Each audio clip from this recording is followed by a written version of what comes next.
अंधार जुलमी होता पसरला समद्या गावा खेड्यात रे, सौराज्याचा सुरव्या उगवला हे तत्काळी ही रात रे.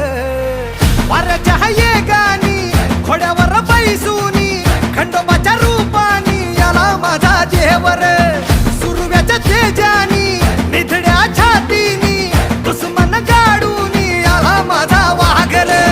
कस मी फेडू तुझा उपकार माझ्या राजा रे. माझ्या मनामंदी ध्यानामंदी शिवबाचं नाव रे, माझ्या मनामंदी ध्यानामंदी शिवबाचं नाव.